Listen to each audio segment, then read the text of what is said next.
নমস্কার বন্ধুরা, শিপ্রা ইউটিউব চ্যানেলে তোমাদের সকলের ভালোবাসা আশীর্বাদ নিয়ে একটা ছোট্ট ব্লগ তোমাদের সঙ্গে শেয়ার করলাম। দেখো বিকালবেলা হয়েছে, আমি গাড়িতে এসে বসেছি, একাই বসে আছি। শরীর এখনও ঠিক হয়নি, গলা ঠিক হয়নি, আর তার সাথে সাথে ভীষণ মনটাও খারাপ কাল থেকে। তো কী কারণে কাল মন খারাপ কি জানতে পারলাম বা কি হলো সেটা না হয় আমি তোমাদের সাথে পরে শেয়ার করব। তো চলো এখন একটু সুখবর দিই। দেখো মেঘ করেছে,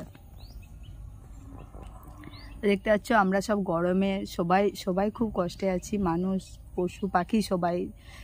আমাদের বিশেষ করে চাষিবাসী মানুষদের জমিতে সব কিছু শুকিয়ে যাচ্ছে, জল পাচ্ছে না, গাছপালা কোনো কিছুই। তো যদি মেঘ ধরেছে এটা একটা সুখবর, সেই জন্য তোমাদের সঙ্গে এটা শেয়ার করলাম যে দেখো মেঘের আকাশের অবস্থা দেখো তোমরা, তার সাথে শুনতে পাচ্ছ মেঘের গর্জন।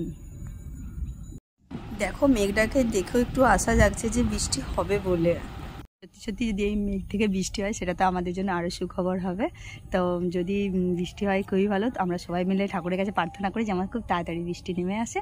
চলো, আমার কাছে এইটুকুনি ছিল ব্লগটা, যে মেঘ ধরেছে। টাটা।